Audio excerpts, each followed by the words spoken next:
요한복음 6장 64절로 71절 말씀 같이 읽겠습니다. 그러나 너희 중에 믿지 아니하는 자들이 있느니라 하시니 이는 예수께서 믿지 아니하는 자들이 누구며 자기를 팔 자가 누구인지 처음부터 아심이로라. 또 이르시되 그러므로 전에 너희에게 말하기를 내 아버지께 오게 하여 주지 아니하시면 누구든지 내게 올 수 없다 하였노라 하시니라. 그때부터 그의 제자 중에서 많은 사람이 떠나가고 다시 그와 함께 다니지 아니하더라. 예수께서 12 제자에게 이르시되 너희도 가려느냐? 시몬 베드로가 대답하되 주여 영생의 말씀이 주께 있사오니 우리가 누구에게로 가오리이까? 우리가 주는 하나님의 거룩하신 자신 줄 믿고 알았사옵나이다. 예수께서 대답하시되 내가 너희 12를 택하지 아니하였느냐? 그러나 너희 중에 한 사람은 마귀니라 하시니 이 말씀은 가룟 시몬의 아들 유다를 가리키심이라. 그는 12 중에 하나로 예수를 발자르라. 아멘. 썸네일이 전혀 다른 게 올라가서 제가 아침에 좀 당황했습니다. 오늘 영과 육, 제가 오늘 67절 말씀에 너희도 가려느냐, 너희도 가려느냐 이 제목을 쓰려고 했다가 계속 연속성을 가지고 영과 육에 대해서 말씀을 나눌까 합니다. 63절을 보면 예수님께서 그렇게 말씀하셨죠. 살리는 것은 영이니 육은 무익하니라. 내가 너희에게 이른 말이 영이요 생명이라. 이렇게 말씀하면서 오늘 이 구절 또 예수님께서 계속 요한복음 6장에서 말씀하고 있는 영과 육이 과연 무엇인가에 대해서 말씀을 시작해 보려고 합니다. 영과 육이 무엇이냐? 사람들은 보통 육신 그리고 영혼 또는 세상과 교회 이렇게 생각을 합니다. 세상을 육으로 교회를 영으로 이해하거나 또 우리의 육신, 썩어질 육신 그리고 우리의 영 이로 인해서 교회와 연관되어진 일들은 다 영적인 것이고 교회보다 우선으로 하는 세상을 육적인 것으로 답을 내려버립니다. 그러나 오늘 예수님께서 계속해서 말씀하고 있는 영과 육은 그런 수준의 의미가 아니라는 것을 우리가 알 수 있죠. 예수님이 말씀하시는 영과 육의 의미를 떠나서 우리는 자꾸 영과 육을 구분하기 때문에 육적인 것을 영적인 것으로 오해하는 것이 언제든지 발생할 수 있다라는 것입니다. 그 한계가 영과 육을 세상과 교회로 구분하려는 그 행위, 거기에 중점을 두기 때문에 교회는 거룩한 것이고 하나님의 성전이기 때문에 교회에서 이 일은 거룩한 것이고 하나님을 위한 영적인 일이다 이렇게 생각을 지우지 못하는 것입니다. 그러나 영과 육은 어디서 무슨 일을 하느냐로 구분되어지는 것이 아니라 가령 예배당에서 예배를 드리거나 기도를 한다고 해서 그것을 영의 일이라고 말할 수 없다라는 거예요. 그 한 예가 요한복음 4장에서 사마리아 여인과 예수님과의 대화에서 예수님은 예배드리는 장소에 대해서 질문합니다. 그러니까 사마리아 여인이 자신을 또 예배할 곳이 있다. 유대인들이 예루살렘에 있다고 하는데 우리도 조상 대대로 이 산에서 예배했다라고 말하면서 진짜 예배가 어떤 것인가를 이렇게 대화를 통해서 말씀하고 있습니다. 그러한 질문에서 4장 23절 24절에서 예수님께서 이렇게 대답합니다. 아버지께 참으로 예배하는 자들은 신령과 진정으로 예배할 때가 오나니 곧 이때라. 아버지께서는 이렇게 자기에게 예배하는 자들을 찾으시느니라. 하나님은 영이시니 예배하는 자는 신령과 진정으로 예배할지니라. 이 말씀은 신령과 진정으로 예배하는 것이 참 영적인 것이다. 영이신 하나님께 대한 예배라는 거예요. 그런데 어떤 사람들은 이 신령과 진정을 인간의 정성과 진심으로 오해를 한다는 거예요. 신령과 진정은 성령과 진리를 의미합니다. 그래서 우리 개역 개정은 그렇게 설명하고 있어요.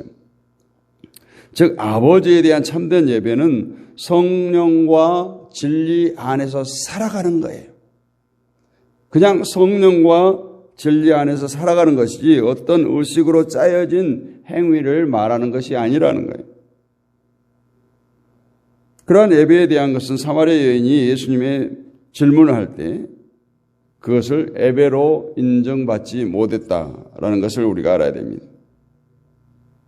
우리가 영적인 것, 이것을 거룩하다고 생각하는 일들을 생각하게 되는데 그냥 영은 성령과 진리 안에서 사는 거예요. 성령과 진리 안에 살기 때문에 그가 생각하는 것은 곧 성령과 진리에 합당하게 된 것이고 하나님의 뜻에 합당하게 된 것입니다. 그래서 성령과 진리에 합당하다는 생각을 갖게 되면 결국 자기 생각을 버리게 되는 거죠. 이렇게 볼 때 자기 생각으로 살아가는 것이 육이요, 성령과 진리로 살아가는 것이 영이다. 이렇게 결론을 내릴 수가 있겠습니다. 즉 영과 육은 어떤 행위를 두고 구분하는 것이 아니라 어떠한 생각을 가지고 살아가느냐, 어떤 생각으로 살아가느냐의 문제예요. 그래서 로마서 8장 5절로 6절을 보면 육신을 쫓는 자는 육신의 일을, 영을 쫓는 자는 영의 일을 생각하나니 육신의 생각은 사망이요 영의 생각은 생명과 평안이니라. 이렇게 말씀합니다. 이 말씀 역시 육과 영에 대한 이해가 없을 때 그냥 무작정 하나님의 일을 하는 것이 영의 일로 결론을 내립니다. 즉 교회를 위한 일을 열심히 하라 이렇게 말해요. 그러나 이 말씀에서도 육신을 쫓는다는 것은 자신을 위해서 사는 것으로 이해해야 됩니다. 육신의 일이란 결국 자신을 위한 일이에요. 그 일에는 신앙생활까지 포함되어 있어요. 오늘 많은 유대인들이 예수님을 찾는 것처럼 오늘 자신의 일을 위해서 예수님을 찾는 것까지 포함된 것이 육신을 쫓는 자라 이 말이에요. 우리가 왜 예수님을 찾는가? 왜 예배하는가? 자신의 육신의 소욕을 위해서 육신의 유익을 위해서 찾는다면 그것조차도 육신의 일이라는 거예요. 그래서 요한복음 6장에서 계속 말씀하고 있는 것이 비록 예수님을 따르고 예수님을 찾는다고 해도 그것이 자신을 위해서 찾는 것이라면 그것은 자신의 생각이고 결국 육신의 일을 생각하는 것에 지나지 않는다. 이렇게 말합니다. 그래서 예수님이 말씀하는 영과 육은 어떤 행위를 말하는 것이 아니라는 거예요. 왜냐하면 유대인들도 얼마든지 예수님을 임금 삼기 위해서 예수님을 찾았던 행위가 있잖아요. 그러므로 행위만 놓고 본다면 유대인들도 분명 영위에 속한 사람이어야 하는 거예요. 그런데 그들을 예수님은 책망합니다. 왜냐하면 그들은 예수님을 생각하고 찾는 것이 아니라 자신의 배부름을 위해서 찾았기 때문에. 자기를 위한 자기 생각으로 예수님을 찾은 것을 오늘 육이라고 말하는 거예요. 육적인 생각이라고 말하는 것입니다. 반대로 영은 예수님이 오신 이유를 생각해요. 예수님께서 오신 이유.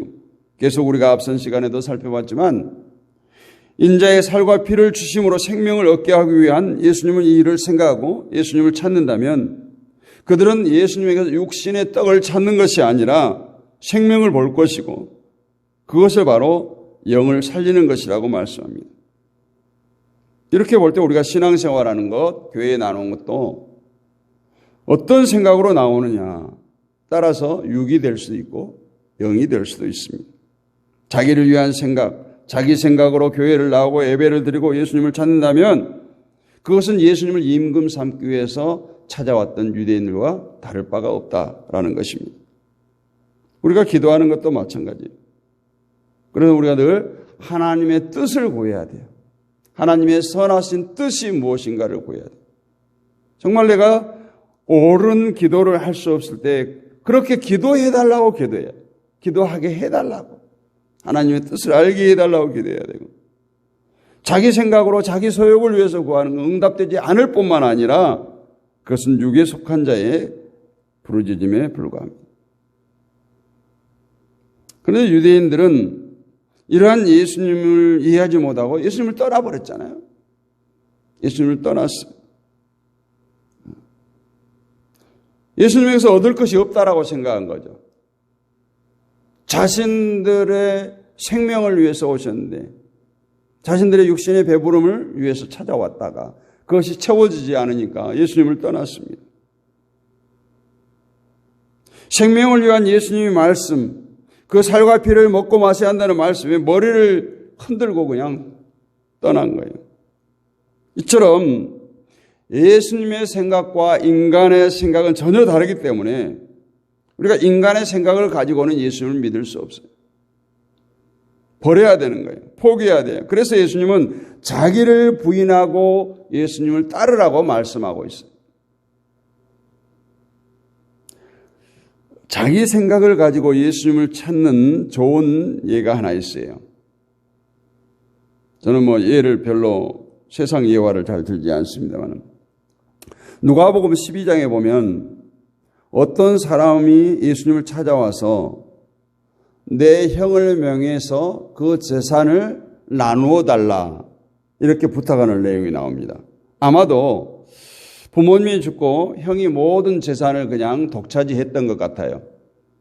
그러니까 항상 배분을 해야 되잖아요. 부모의 재산을 법에 따라서, 율법에 따라서 장자에게는 절반을 주고 나머지는 다른 형제가 나눈다든가. 그런데 형이 독차지했어요. 그러니까 형에게 명해서 그 재산을 자신에게도 좀 나누어 달라 이렇게 예수님께 부탁합니다. 왜 하필 예수님께 찾아와서 부탁을 했는지 모르지만 아마도 예수님을 그런 선지자로 여겼던 것 같아요. 어쨌든 예수님의 말씀에 권위가 있다고 생각했기 때문에 자기 형에게 명령해서 그 재산을 자기 분깃을 돌려달라 이렇게 부탁한 것으로 이해가 됩니다. 이런 경우 우리가 인간적으로 생각하고 판단한다면 누가 책망을 들어야 됩니까? 형이 책망을 들어야 돼요. 이 욕심 많은 형아, 내 동생의 분깃을 나누어 주어라 이렇게 해야 정상이죠. 당장 형을 찾아가서 동생에게 나누어 주라고 호통을 쳐야 당연하다는 생각이 일반적인 생각입니다. 그런데 예수님은 그 동생을 이렇게 꾸짖어요. 누가 나를 너희의 재판장이나 물건 나누는 자로 세웠느냐? 이렇게 동생을 책망합니다. 이것이 바로 우리의 생각과 다른 예수님의 생각이라는 얘기예요. 결국 예수님을 찾아온 이 동생은 자기 생각으로 자기를 위해서 예수님을 찾아왔던 것이죠. 예수님이라면 형에게 명령해서 재산을 나누도록 하실 수 있을 것이라는 것이 사람의 생각이에요. 곧 인간의 생각이었던 것입니다. 그러나 예수님은 인간관계에서 잘잘못을 판단하는 재판장으로 오신 분이 아니라는 거예요. 물건은 나누는 일을 하기 위해서 오신 분이 아니었던 것이, 이것이 예수님의 생각입니다. 결국 예수님의 생각에서 판단할 때 자기 생각으로 자기를 위해서 예수님을 찾은 그 자가 책망을 듣는 것이 마땅했던 것이죠. 형은 아예 예수님을 찾지 않은 자로서 언급할 이유도 없는 것이고, 소위 예수님을 찾는 사람을 두고 무엇이 잘못된 것인가를 지적하고 책망하고 깨닫게 하는 것이 바로 예수님이 오신 이유예요. 이 말을 바꿔보면 지금 세상 가운데 있는 사람들을 우리 주님은 책망치 않아요. 예배당에 나와 있는, 교회를 다니면서도 예수님을 찾는다고 하면서도 무엇이 영적인 것이고 무엇이 육적인 것인가, 여전히 자기 생각, 자기 욕심을 버리지 못하고 그 욕심을 채우기 위해서 예수님을 찾는 자들을 오늘 주님은 책망한다는 얘기예요. 예수님을 찾을 때 자기를 위한 자기 관심사를 가지고 나온다면 그것이 육에 속한 자라는 거예요. 그렇다면 영은 무엇이겠습니까? 그것은 예수님께 관심을 두고 예수님을 찾는 거예요. 이것을 우리가 이해한다면 왜 인간적인 시각에서 피해자인 동생을 책망하셨는지 그 이유를 알 수가 있어요. 영과 육은 서로 양자 간의 타협을 이룰 수 없는 관계예요. 타협할 수가 없어요. 영은 육을 배척하고 육은 영을 용납지 않으려고 합니다. 그런데 현대교회는 어찌 보면 이 영과 육을 적당히 버무려서 함께 얘기를 해요. 육을 위해서 영에 힘써야 한다는 거예요. 육을 위해서 필요한 것, 즉 영혼이 잘 돼야 범사가 잘 된다는 거예요. 요한 3서 2절을 보면 사랑하는 자의 내 영혼이 잘됨 같이 범사가 잘 되고 강건하기를 내가 간구하노라. 이 구절을 가지고 소위 삼박자 구원을 말하기도 합니다. 첫째, 영혼이 잘 돼야 한다는 것이고 범사의 모든 일이 잘 돼야 되고 육신이 건강해야 된다는 것이. 그러나 이 말씀이 과연 그럴까요? 그 이후에 요한 3서 1장 3절로 4절을 보면 이렇게 기록되어 있어요. 형제들이 와서 내게 있는 진리를 증거하되 내가 진리 안에서 행한다 하니 내가 심히 기뻐하노라. 내가 내 자녀들이 진리 안에서 행한다 함을 듣는 것보다 더 즐거움이 없도다. 오늘 요한은 자신이 편지를 쓰고 그 수신자인 가이오 장로가 진리 안에서 행한다는 것을 지금 기뻐하고 있어요. 즉 요한은 진리 안에서 행하는 것을 말할 뿐 가이오의 영혼과 그가 하는 모든 일과 육신의 강건하기를 바라는 말, 그것들과 전혀 상관없는 오직 진리 안에서 행함을 말하고 있어요. 그러므로 이 구절을 본다면 영혼이 잘됨같이라는 말은 가이오 장로가 진리 안에서 지금 진리를 알게 되고 진리 안에서 열심히 행하는 것을 말씀하고 있는 거예요. 그래서 범사가 잘 되다는 것은 범사, 즉 모든 일이 진리 안에서 행하는 것을 의미하는 것이고 강건하기를 바란다는 것은 육신의 강건을 말하는 것이 아니라 이 영혼의 강건을 말하는 거예요. 그런데 이것을 영과 육신이 다 잘 돼야 된다는 것으로 말하는 것은 오늘 그 생각이 예수님의 생각에 머물러 있는 것이 아니라 여전히 자신들을 위한 생각에 머물러 있다라고 말할 수 있어요. 영이 잘 되는 것은 육이 잘 되는 것과 아무런 상관이 없다라는 거예요. 더군다나 육이 잘못됐다, 잘 된다라는 것은 인간의 시각이지 그가 무슨 신앙생활을 잘해서 이런 하나님의 시각이 아니라는 거예요. 그래서 사도 바울은 이 세상에 그 잘된 것들, 육신의 잘된 것들, 범사가 형통한 것들을 다 뭐라고 해요? 배설물로 여겼다고 했어요. 그래서 모든 것을 배설물로 여긴 바울에게 무엇이 있든 바울은 그것으로 인해서 자신이 잘됐다고 여기지 않는 거예요. 가령 돈을 많이 벌었다면 세상은 그것이 성공자로 보이고 잘된 것으로 보여요. 그러나 이것조차도 사도 바울은 배설물로 여겨지는 거죠. 잘된 것으로 보지 않는다는 거예요. 바울이 모든 것을 배설물로 여겼던 것은 하나님의 마음, 하나님의 시선으로 세상을 바라봤기 때문에 그렇습니다. 그래서 우리가 세상을 배설물로 여길 수 있는 것, 그것은 우리가 하나님의 마음을 품을 때 가능한 거예요. 나도 사도 바울처럼 세상을 배설물로 여겨요. 이것이 아니에요. 정말 하나님의 시선, 하나님의 마음으로 세상을 바라볼 때 세상 그것들은 아무것도 아니에요. 그런데 세상에 많고 적음을 가지고 잘된 것, 잘못된 것을 가지고 우리가 영적인 것과 연관시키면 안 된다라는 거예요. 성도에게는 세상 것이 얼마가 있든 어떤 일을 하든 상관없이 다만 하나님께서 있게 한 자리에서 하나님이 하게 하신 일을 하면서 진리 안에서 행하고 살아갈 뿐이에요. 그것이 축복이에요. 은혜예요. 10,000원이 있으면 10,000원을 가지고 진리 안에서 살면 됩니다. 100만 원이 있으면 100만 원을 가지고 진리 안에서 살면 돼요. 그런데 남을 가진 것을 보며 나는 적게 받았다고 생각하면 하나님, 내가 이러이러한 일을 했는데 왜 나는 10,000원입니까? 내가 왜 100만 원 받은 저 사람보다 내가 굳이 잘못한 게 뭐가 있습니까? 이렇게 따지면 안 되는 거예요.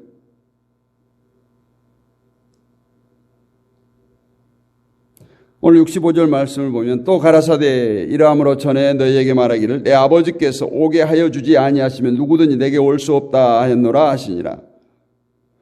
예수님에게 갈 수 있는 것은 하나님께서 우리에게 인도하셨기 때문이라고 말해요. 하나님이 믿음을 주셨기 때문에 그 믿음으로 예수님께 나아가게 되는 거예요. 내가 신앙이 좋아서, 내가 믿음이 좋아서, 내가 태중에부터 아니라는 거예요. 우리가 예수님에게로 나가는 데 있어서 우리의 어떤 발판이 되고 우리의 노력은 아무것도 없다는 거예요.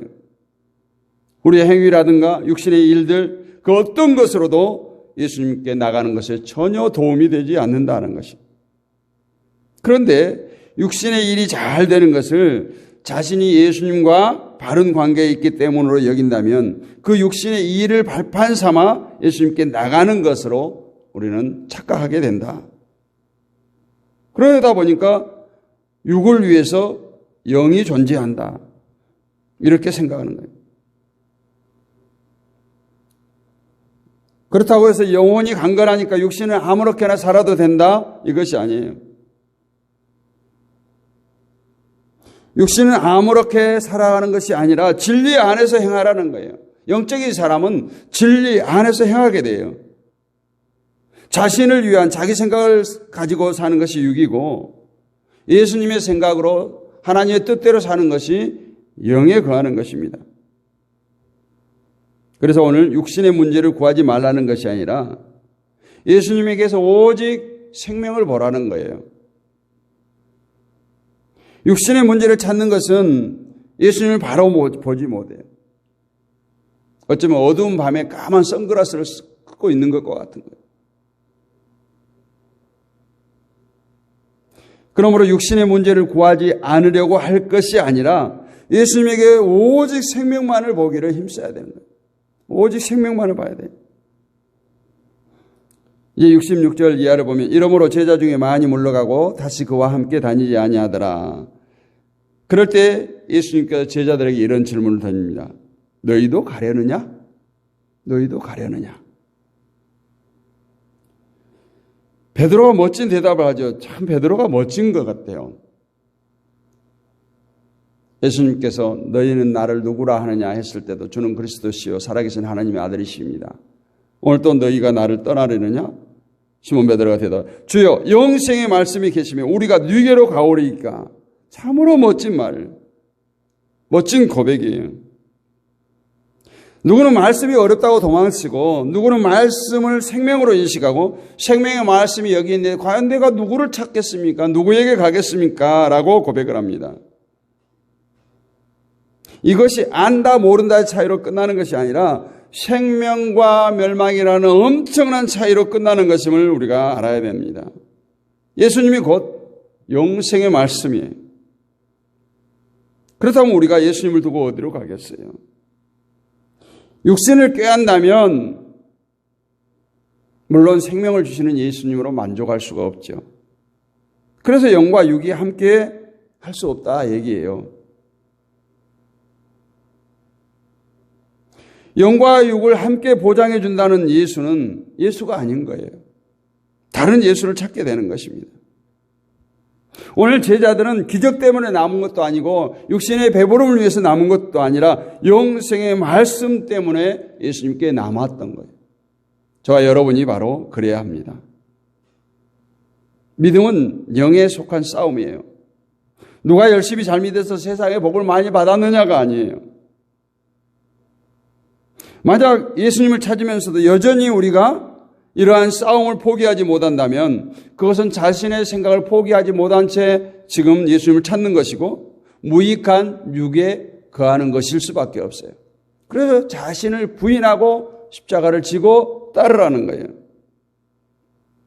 오늘 베드로처럼 주의 영생의 말씀이 여기 계시오매 우리가 누게로 가오리까 이런 고백을 하는 우리라면 바로 아버지께 속한 자예요. 하나님 아버지 한다고 아버지에 속한 자가 아니라 오늘 영생의 말씀이 여기 계시는데 우리가 어디로 가겠습니까? 이러한 고백으로 예수님을 붙든 자가 바로 하나님의 자녀인 것입니다. 아버지께서 우리를 붙잡는 자가 되었기 때문에 말씀이 어렵다며 예수님을 떠나는 사람들 가운데 오늘 영생의 말씀이 여기 계시며 네게로 가오리까 이런 고백을 할 수 있는 자로 살아가는 저와 여러분이 되시기를 원합니다. 그래서 성도는 하나님의 말씀이 꿀과 송이꿀보다 더 달다고 하는 거예요. 그 말씀이 우리에게 부딪히는 것이 아니라 우리를 밀어내는 것이 아니라 우리의 인간의 소욕을 자신을 버리게 하는 거예요. 그래서 세상의 그 어떤 것을 취하는 것보다 이 영생의 말씀이 더 즐거워야 되는 거예요. 그게 하나님 백성이고 하나님의 자녀의 삶입니다. 여러분 영생의 말씀을 알게 된 것을 감사하십시오. 그리고 날마다 하나님 말씀 안에서 진리 안에서 행하십시오. 영과 육이 무엇인지 생각하고 육이 아닌 영으로 사는 복된 삶을 사시기를 주님의 이름으로 축복합니다. 거룩하신 아버지 하나님 은혜를 감사합니다. 오늘 또 승리케 하신 하나님을 찬양합니다. 이 한 주간도 새벽을 깨우는 주의 백성들 가운데 함께 하시고 진정 하나님의 뜻이 어디에 있는지 왜 하나님께 나를 부르시고 나를 지금 붙들고 계시는지 깨닫게 하여 주시옵소서. 사랑과 은혜가 풍성하신 아버지 하나님 이 새벽에도 깨우기도 하는 주의 백성들을 찾아가 주시고 만나 주시옵시고 진정으로 저들이 육적인 문제 때문에 걱정, 근심, 염려하지 않도록 우리 영혼을 새롭게 재창조하여 주시고 날마다 주님만 붙들게 하시고 말씀 붙들게 하시고 진리 안에서 행하는 우리 모두가 되게 하여 주옵소서. 영생의 말씀이 여기 있는데 우리가 누구에게로 가오리까 하는 베드로의 고백이 이 아침에 나의 고백이 되게 하여 주옵소서. 우리가 각자 처한 처소처소마다 이 시간 성령께서 함께 하시고 동일한 은혜로 부어주시고 하늘문을 활짝 열어주시고 우리의 간구하는 기도를 주여 들으시고 응답하여 주옵소서. 믿사옵고 우리 주 예수 그리스도의 이름으로 감사드리고 기도하옵나이다. 아멘. 지금은 생명 되시는 우리 주 예수 그리스도의 은혜와 독생성자를 십자가에 못 박으시기까지 우리를 사랑하신 하나님의 크고 무한하신 사랑과 지금도 우리와 함께 하시며 우리에게 날마다 새 힘을 공급해 주시는 성령님의 감동, 감화, 내주, 교통, 충만하심의 은혜가 이 새벽에도 깨어 기도하는 주의 백성들과 저들의 삶의 터전과 이 땅에 세워진 교회들과 이 나라와 이 민족 위에 지금부터 주님 오실 그날까지 영원 뭉토록 함께 있을지어다. 아멘.